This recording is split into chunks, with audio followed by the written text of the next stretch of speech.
Palworld has taken the world by storm, and at the time of recording this, it's been out for, what, 2 weeks? And I have 128 hours in this game.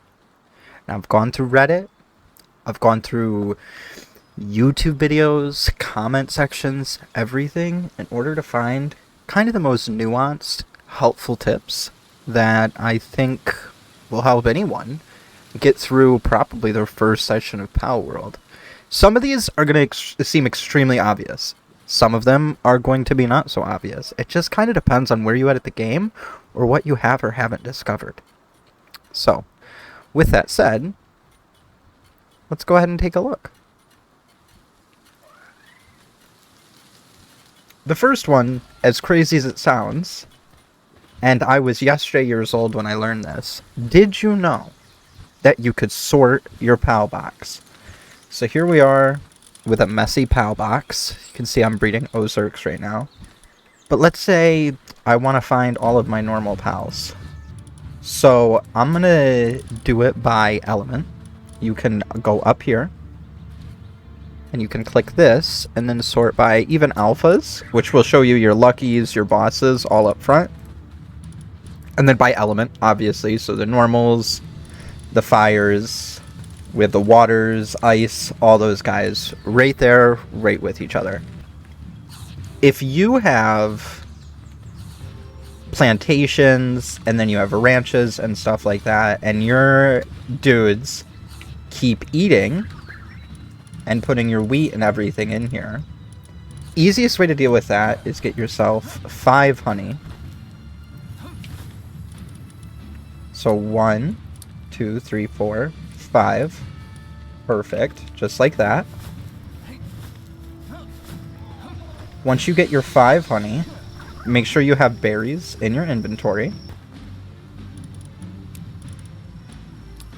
So once you have your berries in, you're going to want to make sure all your 5 spots here, okay, you're going to fill them up with honey. And to split one at a time, you're going to hold control and you're going to click. Now, they won't eat the honey, and honey doesn't have a spoil timer, which is why it's preferred to use honey in this, because you can only put food inside of feed boxes. So, they're going to eat the berries first. As long as the berries don't run out, they'll keep eating the berries, and all other crops and food that they harvest will get thrown into here. Next, we have base locations. My personal favorite is right here. And the reason for it is because when I get raided, even by flying pals, they all get stuck right down there at the bottom of this cliff. They all get stuck right in here. And then you can come up with something and one-shot all of them if you want.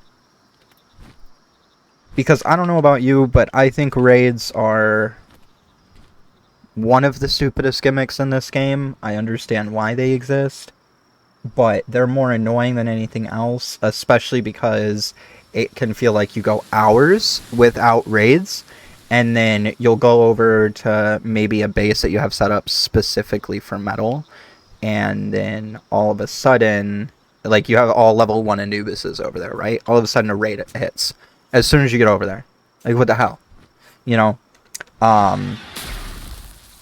So, I'm not a fan of raids, but I'm sure they'll fix it in time. For this next one, we're going to talk about, easy ways to take care of ailments with your pals. I don't know about you, but because you have to feed them the medication, I used to think that you had to pull them out of here and put them in your party and then feed them manually that way.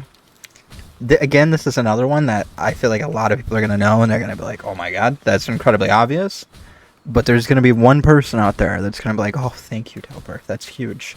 If you come up to your pet, and you press 4 to open the menu, and you hit feed, you can feed them right here. So as you can see, this Jolt Hog's depressed. We're going to feed them, go through the cute animation. He's no longer depressed. There you go. On the topic, I'm gonna show you my personal favorite base for mining coal and metal at the same time. It's It's going to be located right here on the map, 214, -34. It's going to be right to the right of the Valet boss and directly south of the Free Pal Alliance. You're going to find this little hill. That is the wrong pal.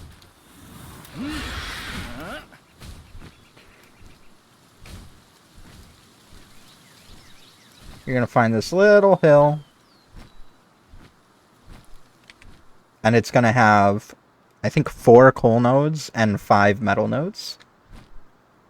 And you just set up a base on top of it, and boom, you've got an auto coal and metal farm. Now, I will say you're going to want to set up a second metal farm, if possible, because this place won't yield enough metal for you, especially late game. And if you're wondering why my Papega ass is still riding a beacon, it's because I have swiftness and runner on him. I've been breeding Phalaruses like crazy, and still have not gotten it. So that's fun. Talk about PAL specialization or base specialization, right? Hi, Jormungandr. Okay. Anyway, we're going to talk about PAL specialization. So as you can see, obviously I've got these PALs in here, and we can see their little thing here: planting, handiwork, medicine production, transporting, gathering, etc., etc., right? Now, a perfect example of a specialized PAL is one that does one thing, and that one thing fine. So for example, to get electricity at my base, I have my power generator here, and the only one I have out working on it is a single Rayhound, which you can see over there. He's taking a food break. Here he comes. Now, the reason I've chosen a Rayhound, because they don't have maxed out electricity generation or anything like that, which at this current state in the game you don't need. You just need someone who's going to generate some. Unless you have 100 production lines, you're never really going to go through the 100% power capacity. But the reason I have chosen just the Rayhound is because the Rayhound does one thing and one thing only, and that's generate electricity. So you can see here, generating electricity. It's the only thing he does. So he's not going to get confused. He's not going to run off and start transporting shit when you need him to not transport things. You don't have to worry about that. You'll always have electricity because it's the only thing he is going to do. And there you go, that's the Rayhound. For the next tip, we're going to talk about how at this current stage in the game, now I'm sure this will be patched out in the future, so keep that in mind. This specific tip is not future-proof. However, with any of the large bosses inside of the mine shafts, you can break their AI, and you could be level 10, and you could beat the level 44 Menting if you so choose. And the easiest way to do that is you're going to aggro him, and you're going to kite him all the way back here. Come on, homie.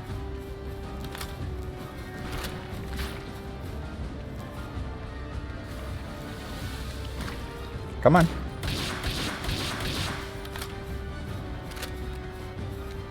And they're going to get stuck about right there.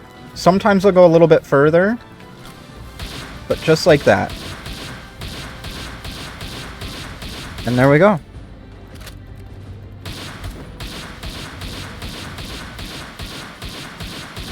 And you can just sit here all day and shoot the shit out of him if that's what you so choose. And that's how you can cheese the Menting and any other boss. As a quick note though, against the Astragon, which is right here, he will shoot his dragon beam through the walls. So you have to be ready to dodge that. Some attacks can go through mesh. And, yeah.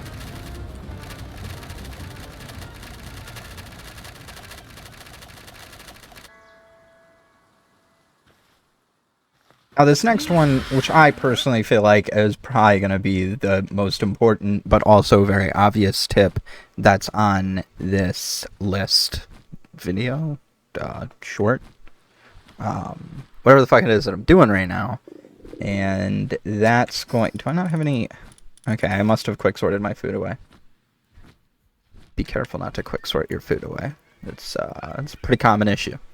Anyway, so these wildlife sanctuaries, Now, if you come out to them, it is illegal in Palworld to catch and be at these sanctuaries. However, if you're on a flyer and you get there on a flyer, do not exit your flyer for any reason. Don't get off of them.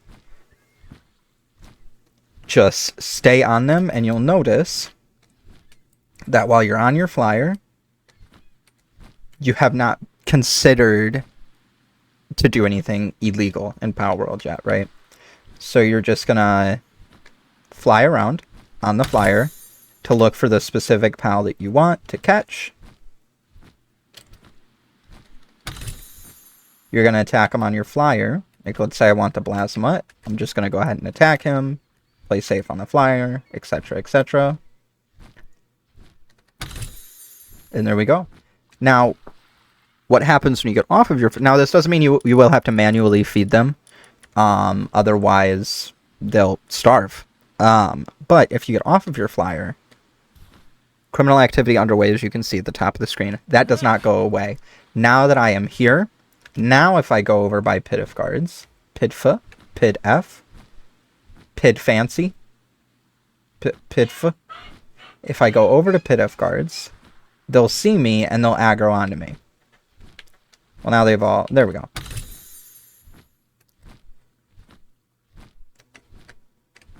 Okay.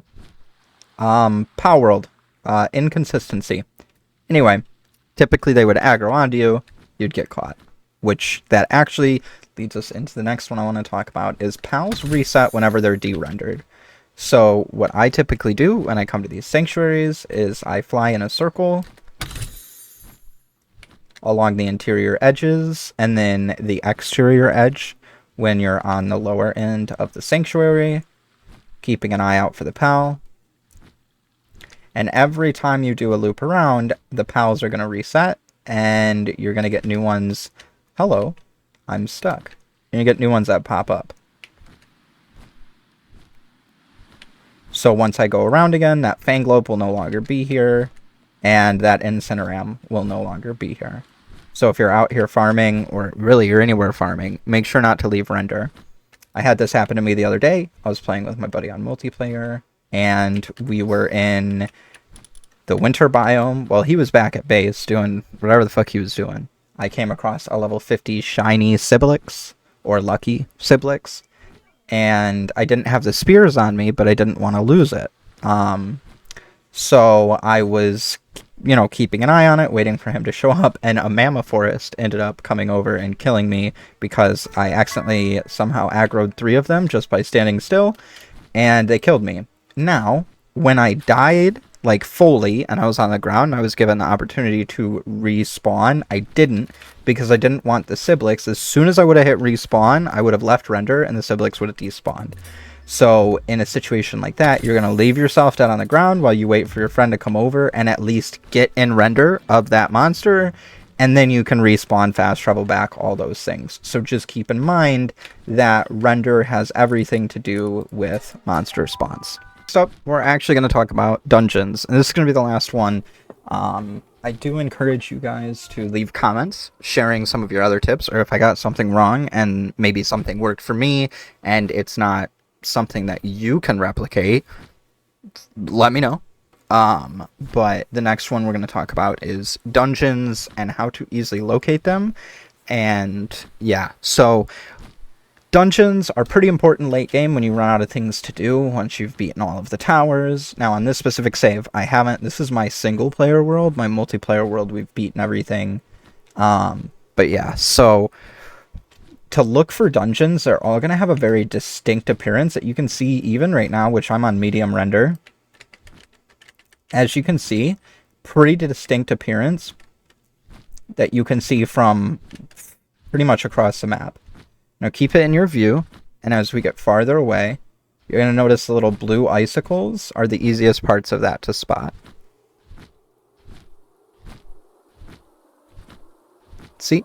The entrance has just de-rendered, however, the blue icicles are still there. Keep an eye out for dungeons, spam these things. But yeah. If you guys learned something, or if you didn't, like the video, dislike it. Tell me to eat shit in the comments. It doesn't matter. I'm loving Palworld. I think it's my favorite game that's released this year. It's got problems, but I think that it's come to a point where it's way more polished than a lot of other games that you're running into right now. So let me know. I'm planning on, in the works right now, I'm making a video that concisely goes over every passive skill on every pal, the best ones to get, the best way to farm specific skills, because there is a way. And yeah, which ones you're going to want, things like that. So make sure to like it.